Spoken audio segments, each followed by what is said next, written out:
नमस्कार, मैं अदीबा हिंदुस्तानी। आप देख रहे हैं आज शहर में समाचार। ये किसने कहा आपसे आंधी के साथ हूं? ये किसने कहा आपसे आंधी के साथ हूं? मैं गोडसे के दौर में गांधी के साथ हूं। इस राष्ट्रीय अधिवेशन में पूरे भारत के एक एक छोर से, एक एक राज्य से आए हुए कांग्रेस पार्टी के जो तमाम सदस्य यहां पर उपस्थित हैं, मैं आपकी ऊर्जा को सलाम करता हूं और मैं आज जो प्रस्ताव पेश हुआ है उस पर बात करने के लिए आपके बीच में खड़ा हूं। एक ऐसा मुश्किल दौर है जब सत्ता में बैठे हुए सत्ताधीशों ने नफरत को अपना परमानेंट हथियार बना लिया हो। ऐसे समय में कांग्रेस पार्टी देश के हर कोने में जा करके मोहब्बत की बात कर रही है, प्यार की बात कर रही है। और इस जो कार्यक्रम का नाम है वो न्याय पथ है। न्याय पथ यानी कि इंसाफ का रास्ता।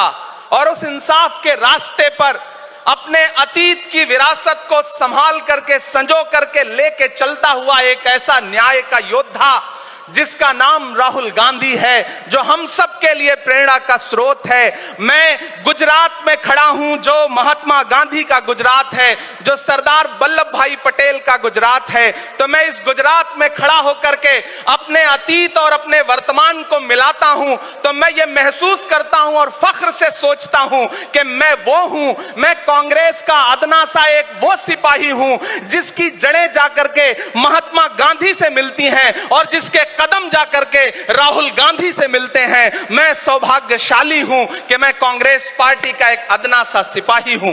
साथियों, मैं कोई लंबा चौड़ा भाषण करने के लिए नहीं खड़ा हूं, बस आपसे यह कहना चाहता हूं, ये जो न्याय का पथ है, हम सब इस न्याय के पथ पर चलने के लिए संकल्पित हैं। हमारा समर्पण इस न्याय के पथ के लिए है, हमारा संघर्ष इस न्याय के पथ के लिए है। मेरे भाई शशि थरूर जी बोल रहे थे, सचिन पायलट जी ने बोला, हमारी बहन गेनी बहन ने बोला, उसके बाद इमरान बोल रहा है।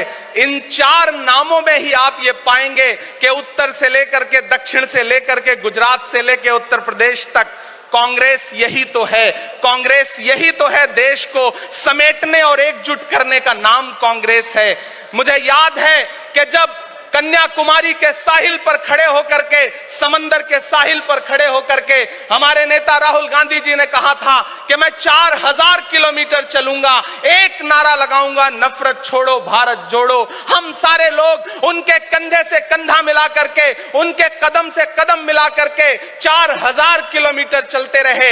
मैंने देखे हैं राहुल गांधी जी के पांव के छाले, मैंने देखा है उनका बहता हुआ पसीना। लेकिन हम आपसे पूछना चाहते हैं और इस स्टेज पर मौजूद कांग्रेस पार्टी के अपने तमाम वरिष्ठ नेताओं से भी ये निवेदन करना चाहते हैं कि जिस पथ पर, जिस इंसाफ के रास्ते पर राहुल गांधी इस मुश्किल वक्त में निकले हैं, हम उस लड़ाई में किस तरह से, कितने जोश के साथ राहुल गांधी जी के साथ खड़े हैं, यही तय करेगा। राहुल जी ने कहा है कि अगला निशाना, अगली जीत, अगला राज्य जहां कांग्रेस पार्टी जीतेगी वो गुजरात होगा। तो याद रखिए कि हार तब होती है जब ठान लिया जाता है, हार तब होती है जब मान लिया जाता है, जीत तब होती है जब ठान लिया जाता है। अगर हमने ठान लिया कि जहां से आज सत्ता के शीर्ष पर बैठे हुए लोग नफरत परोसने का काम कर रहे हैं, असमानता का काम कर रहे हैं, संस्थाओं को कुचलने का काम कर रहे हैं, उनके खिलाफ अगर हमने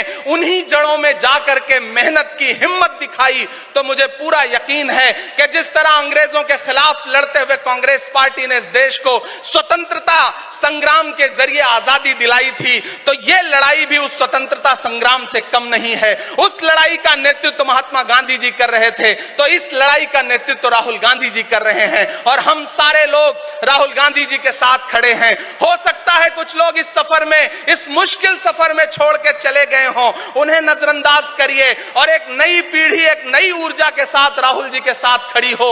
मैं तो कहना चाहता हूं कि कांटे गुल के साथ नहीं चल सकते हैं, बुज़दिल खुल के साथ नहीं चल सकते हैं। रास्ते में जो छोड़ गया गया उसे जाने दो, सब राहुल के साथ नहीं चल सकते हैं। आप सारे लोग, हम सारे लोग और इस देश के लाखों लाख करोड़ों करोड़ लोग राहुल गांधी जी के साथ खड़े हैं। और यहां खड़ा होकर के इस देश के पिछड़ों को, आदिवासियों को, दलितों को, अल्पसंख्यकों को मैं सबको भरोसा दिलाते हुए इतना कहना चाहता हूं कि मेरे भाई, कांग्रेस ही है जो आपकी असली लड़ाई लड़ रही है। मुझे वो दिन याद है कि ये सरकार जब एक बिल लेकर के आई तो रात के 3 बजे भी आदरणीय सोनिया गांधी जी राज्यसभा में मौजूद थी इस देश के लिए, इस संविधान के लिए लड़ाई लड़ने के लिए। और राहुल गांधी जी भी लोकसभा में मौजूद थे उससे एक दिन पहले। जिस संजीदगी के साथ वो लड़ाई लड़ रहे हैं, हम सारे लोग उनके साथ खड़े हैं। और मैं ज्यादा भाषण नहीं करूंगा, जाते जाते बस आपसे इतना कह के जाना चाहता हूं साथियों कि ये न्याय का पथ और एक छोटी सी कविता, और उस कविता का जो शीर्षक है और उस कविता का जो हीरो है वो मंच पे मौजूद है। मैं चाहता हूं पीछे तक एक बार दोनों हाथ उठा करके तालियां बजाएं। मैं अगले 1 मिनट के कविता सुना करके यहां से आपसे विदा लूंगा। कन्याकुमारी से जो सफर शुरू हुआ था वो अहमदाबाद तक लगातार जारी है और आगे भी जारी रहेगा। और कल ही राहुल जी परसों बिहार से लौटे हैं, तब यह कविता मैं सुनाता हूं कि उदास मौसम बदल रहा है, उदास मौसम बदल रहा है, धुएं का पर्वत पिघल रहा है, दिलों में लावा उबल रहा है। सुबह सुबह जब हुजूम लेकर सफर पे निकले तो यूं लगे है कि जैसे सूरज निकल रहा है। वो चल रहा है, वो चल रहा है। वो कह रहा है कि नफरतों से जो दिल है टूटे मैं जोड़ दूंगा। एक नारा नफरत छोड़ो भारत जोड़ो, एक नारा नफरत के बाजार में मोहब्बत की दुकान खोल ली है। वो कह रहा है कि नफरतों से जो दिल है टूटे मैं जोड़ दूंगा। वो कह रहा है हर एक दरिया हर एक तूफान को मोड़ दूंगा। सुनो सितमगर, न समझो डर कर मैं अपने लोगों को छोड़ दूंगा। सितम की गर्दन मरोड़ दूंगा। सितमगरों की हर एक ख्वाहिश हर एक साजिश कुचल रहा है। वो चल रहा है, वो चल रहा है। अंतिम पंक्तियां पढ़ता हूं कि जमाने भर की तमाम माओं ने हाथ उठाकर दुआएं दी हैं। जमाने भर की तमाम माओं ने हाथ उठाकर दुआएं दी हैं।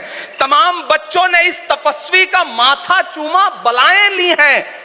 जो नफरतों का जहर भरा है ये बन के शंकर निगल रहा है। वो चल रहा है, वो चल रहा है। मोहब्बतों की किताब लेकर लबों पे अपने गुलाब लेकर, मोहब्बतों की किताब लेकर लबों पे अपने गुलाब लेकर, सुनहरे रंगों का ख्वाब लेकर वो आया है इंकलाब लेकर। बलाएं रास्ता बदल रही हैं, फजाएं खुशबू में ढल रही हैं। ये नफरतों का निजाम बदले, हिकारतों का कलाम बदले। अगर ये रहबर नहीं बदलते तो अपना लहजा अवाम बदले। अंधेरे बेचैन दिख रहे हैं, कोई जो है इस अंधेरी शब में मशाल की तरह जल रहा है। वो चल रहा है, वो चल रहा है, वो चल रहा है। बहुत बहुत आप सबको धन्यवाद दूंगा।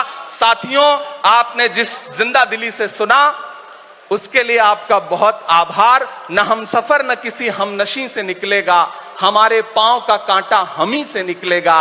वतन की रेत मुझे एड़ियां रगड़ने दे, मुझे यकीन है पानी यहीं से निकलेगा। बहुत बहुत शुक्रिया।